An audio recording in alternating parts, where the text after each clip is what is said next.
All right. But you see, this is only just the definition. We must know what exactly constitution is.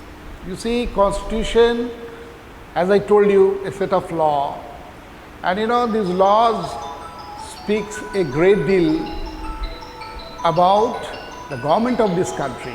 You see, constitution lays down everything at what will be the powers of the central government, what will be the powers of the state government, and of course what will be the powers and functions of the three wings of the Indian government, like what will be the function of the executive body, what will be the function of the legislative body, that is the lawmaking body, and of course what will be the function of the judiciary. All right. At the same time, it also lays down the relation between the center and the state.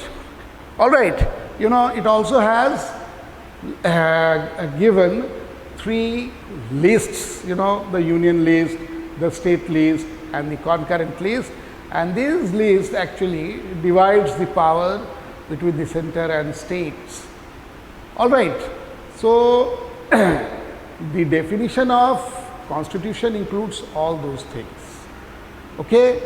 Now we are getting into the making of the constitution, how the constitution making started. The constitution making started even before the independence of this country. You see, after the World War that ultimately ended in the year 1945, the liberal government of Britain, in fact, immediately sent a cabinet mission plan to India.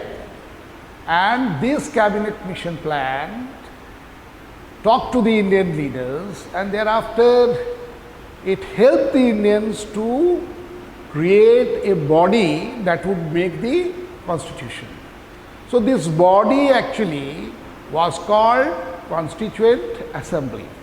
All right, as I have written it here, Constituent Assembly. Cabinet mission plan came immediately after the World War in the year 1946, and the Constituent Assembly was formed under the direction of the cabinet mission itself in the year 1946.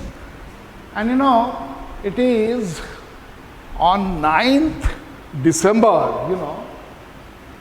that the meetings of all the leaders, in fact, you'd be knowing that 389 members, in fact, were elected in accordance with the direction of cabinet mission. Cabinet mission, yes. Now, cabinet mission got 389 members elected to form the Constituent Assembly. All right. Now, this Constituent Assembly, I must tell you once, that the members belong to various parts of the country. All right. Now, these 389 members started working. All right. So, the first meeting was held in the Central Hall of the Parliament in Delhi on 9th December, and Sachidanand Sinha actually presided over the meeting. All right. But after 2 days, you see, it was presided over by the Dr. Rajendra Prasad, all right, who was elected as the chairman of the Constituent Assembly. And thereafter, what happened? Finally, an 8-member committee was prepared, you see. All right, it was a little later, that is on 29th August 1947. All right. Now, this drafting committee actually, as I told you, was a committee of 8 members, and these 8 members were political experts. They had great knowledge of the different constitution available at that time in the world. All right. And Dr. B.R. Ambedkar, who is also known as the father of the Indian Constitution, was actually made its chairman. All right. So, it was under the chairmanship of Dr. B.R. Ambedkar that the drafting committee started working. All right. What is this drafting committee? This drafting committee, as I told you, included all the experts. And they first made a draft. This draft making took quite a long time. You see, it took almost around 3 years' time, you know. And it took around 2 years, 11 months and 17 days, so almost 3 years. And thereafter it was completed, and thereafter what happened was that it was printed in the newspapers, meetings were held, discussions were held, the opinion of the people, because India had to be a democratic country, therefore the opinion of the people were sought. You know, people gave their opinion whether they agree with the various provisions of the Indian Constitution. As I told you, at the end of 3 years, it was more or less, the draft was more or less completed.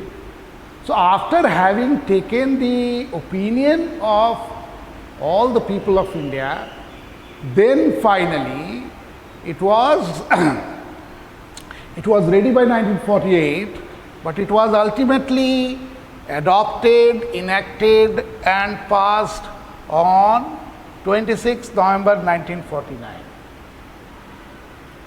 All right, it was signed by all the members of the Constituent Assembly. Of course, some hassles cropped up.